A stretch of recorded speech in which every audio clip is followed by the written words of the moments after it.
السلام علیکم دوستوں، کیسے ہیں آپ سب؟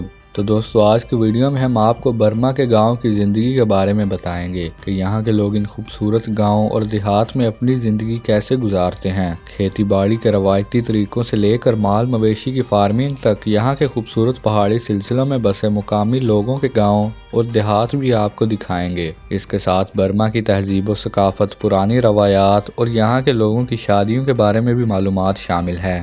آج کی ویڈیو انتہائی دلچسپ ہونے والی ہے، اسی لیے آخر تک ضرور دیکھیں۔ تو چلیں دوستو، شروع کرتے ہیں اپنی آج کی ویڈیو۔ دوستو، برما جیسے میانمار بھی کہا جاتا ہے، یہ ملک جنوب مشرقی ایشیا میں واقع ہے، جہاں انسانی آبادیاں ہزاروں سالوں سے موجود ہیں۔ برما کا زیادہ تر حصہ پہاڑی علاقوں پر مشتمل ہے، جہاں زیادہ تر مقامی لوگ آج بھی گاؤں میں رہتے ہیں۔ یہاں لوگ زراعت، کھیتی باڑی اور مال مویشی پال کر اپنا گزر بسر کرتے ہیں۔ برما کا پرانا نام برما تھا، جو انگریزوں کے دور میں استعمال ہوتا تھا، جبکہ موجودہ وقت میں اس ملک کا سرکاری نام میانمار ہے۔ انتظامی لحاظ سے یہ ملک 7 ریاستوں میں تقسیم ہے، جن میں 20,000 سے زیادہ گاؤں اور دیہات شامل ہیں۔ برما کی تقریباً 70% آبادی آج بھی انہی گاؤں میں رہنا پسند کرتی ہے، جہاں گھروں کی زیادہ تر تعمیر مٹی، پتھر اور لکڑی سے کی جاتی ہے۔ دوستو، برما کی دیہاتی زندگی کا انحصار زیادہ تر زراعت پر ہے۔ یہاں کی زمین زرخیز ہے اور لوگ صدیوں سے اپنی فصلیں پرانے روایتی طریقوں سے اگاتے ہیں۔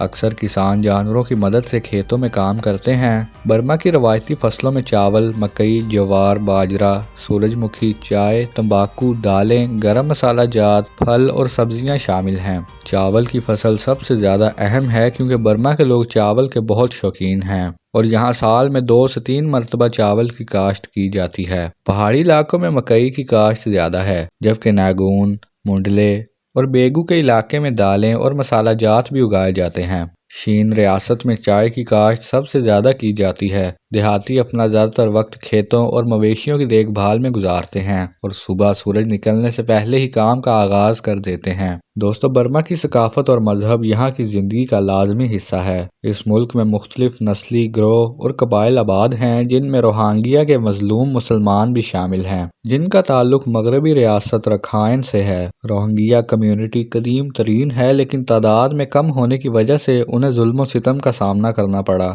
شین ریاست کا شین قبیلہ بدھ مت مذہب کا پیروکار ہے اور صدیوں سے انہی پہاڑی علاقوں میں آباد ہے۔ ان کی زبان، ثقافت اور رسومات میں بدھ مت مذہب کی جھلک واضح طور پر نظر آتی ہے۔ کچن ریاست کے کچن قبائل، کارن، تائی، مون، چن اور ناگا قبائل بھی دیہی علاقوں میں قدیم زمانے سے آباد ہیں اور انہوں نے کھیتی باڑی اور مویشی پال کر انسانی بستیاں قائم کرنے میں اہم کردار ادا کیا ہے۔ دوستو، برما کی شادیاں بھی بہت دلچسپ اور رنگین ہوتی ہیں۔ شادی کی تقریبات کئی دن تک جاری رہتی ہیں اور ہر دن مختلف رسم و رواج کے مطابق منایا جاتا ہے۔ شادی سے ایک دن پہلے ضیافت کی تقریب ہوتی ہے، جس میں 15 سے زائد لذیذ کھانے تیار کیے جاتے ہیں اور پورا خاندان شریک ہوتا ہے۔ رقص، موسیقی اور روایتی کھیل تقریب کا لازمی حصہ ہیں۔ شادی کو صرف 2 افراد کا نہیں بلکہ 2 خاندانوں کا رشتہ سمجھا جاتا ہے اور سماجی ذمہ داری اور عزت کو خصوصی اہمیت دی جاتی ہے۔ برما کے دیہاتی علاقوں میں گھروں کا مرکزی حصہ صحن ہوتا ہے،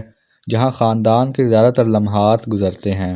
گھروں کے اندرونی حصے سادہ مگر منظم ہوتے ہیں اور قالین، دستکاری اور لکڑی کے فرنیچر کی وجہ سے روایتی ذوق نظر آتا ہے۔ خواتین گھریلو اور زرعی دونوں سطحوں پر فعال کردار ادا کرتی ہیں۔ کھیتوں میں کام کرتی ہیں، مویشیوں کی دیکھ بھال کرتی ہیں اور بچوں کی تربیت میں حصہ لیتی ہیں۔ تعلیم دیہات میں محدود وسائل کے ساتھ فراہم کی جاتی ہے۔ تقریباً ہر گاؤں میں اسکول موجود ہیں، جہاں بنیادی اور ثانوی تعلیم دی جاتی ہے۔ نوجوانوں کو بہتر تعلیم کے لیے شہروں کا رخ کرنا پڑتا ہے، لیکن تعلیم کی اہمیت مسلسل بڑھ رہی ہے۔ مذہب اور روحانی رسومات بھی زندگی کا لازمی حصہ ہیں۔ مسجدیں عبادت کے ساتھ ساتھ سماجی رابطے کا مرکز بھی ہیں اور مذہبی تقریبات میں پورا گاؤں شریک ہوتا ہے۔ دوستو، برما کی دیہاتی زندگی ہمیں صبر، محنت، خودداری اور قدیم روایت کی اہمیت سکھاتی ہے۔ نوجوان کھیل کود اور جسمانی سرگرمیوں میں حصہ لیتے ہیں اور گاؤں میں اجتماعی نظم و ضبط برقرار رہتا ہے۔ موسم کے مطابق زندگی کی ترتیب، پانی کے نظام اور فصلوں کی دیکھ بھال یہاں کی ذہانت اور تجربے کا ثبوت ہے۔